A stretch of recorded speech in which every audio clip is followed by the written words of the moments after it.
kapuso, mga kapamilya, magandang araw po sa inyo lahat dyan sa Pilipinas, Luzon, Visayas at Mindanao. Kumusta po kayo lahat dyan? By the way, this is HDRGR Tams the Vlog. Welcome back po dito sa YouTube channel ko.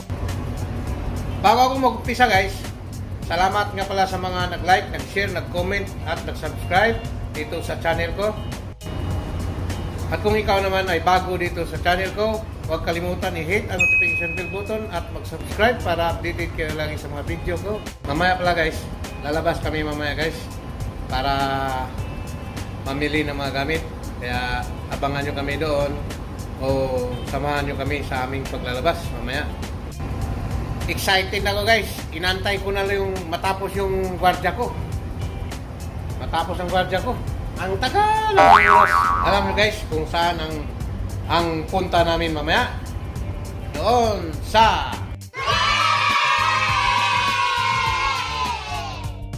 alam nyo mga kapuso, mga kapamilya, ang magandang labasan dito sa Amerika at puntahan na mall ay ang Walmart. Yan po ang kadalasan puntahan ng mga seaman. Yan po para mamili ng mga gamit. A few moments later. Ay, tagal ng oras para makalabas na kami. Excited na ako makalabas. Alam nyo mga kapuso, mga kapamilya, ito lang yung pinakamasayang araw namin dito sa barko. Kaya pinakamasayang buhay namin dito sa barko. Yung pangalawang pinakamasayang buhay namin dito sa barko ay yung pauwi na kami! Yun po ang pinakamasayang buhay namin, yung finish contract na kami. Salamat nga pala ulit sa mga nag-like, nag-share, nag-comment at nag-subscribe. At kung ikaw ay bago lang dito sa channel ko, huwag kalimutan i-hit ang notification bell button at mag-subscribe para updated kayo lagi sa mga video na upload ko. By the way, this is HDRGR Tams Vlog.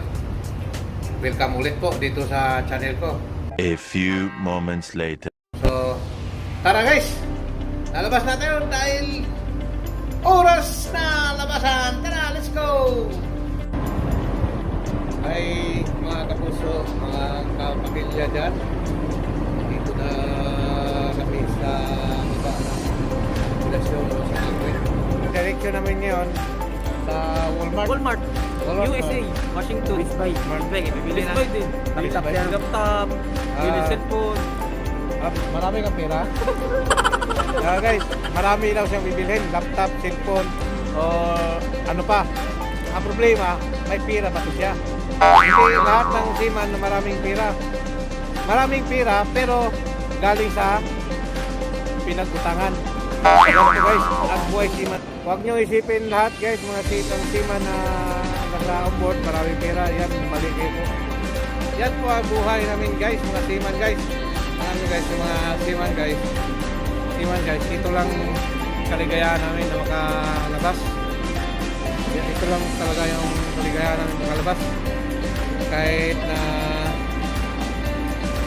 maiksi lang oras namin sa labasan, at least masaya na kami. Para makakita kami ng mga yan, yung kasamahan namin isa. Yan na po ang buhay ng seaman guys, na nagwawalis-walis na lang. Hindi totoo yan.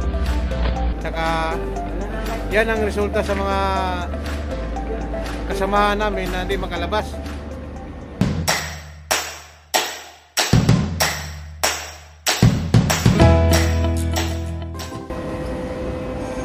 Dito pa kami sa labas, di pa kami nakababa dahil antay pa namin yung surpass.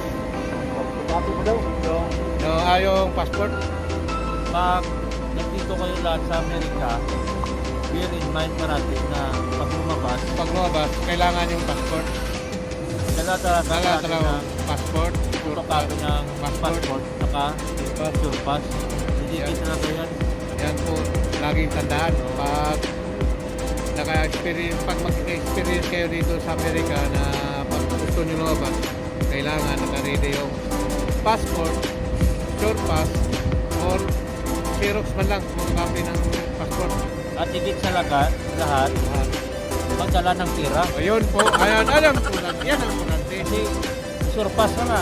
Oh, wala ka ng pera. Passport man. Pagdating ka ng doon, pera. wala ka pira. Sa isang samahan namin, ay bibili na siya ng laptop, Oh, mobile phone. mobile phone. Eh, tinanong ko siya, may pera ka? Sabi niya, wala. Oh, Wala. anong gagawin mo sir? Ano? Oh, yun na. Hinintay ka namin Kaya pagkakas yan ang isi-share namin sa inyo guys. Kaya Pag hinintay gusto ka nyo namin lumabas dito sa Amerika, kailangan i-ready nyo na yung surpass, photocopy ng passport. Yan po ang kailangan. Saka di bawal makalabas na walang life vest o Agad. hard hat or helmet. Yan po. Kababa na kami dahil may surpass na kami, may passport na. Ayan ito.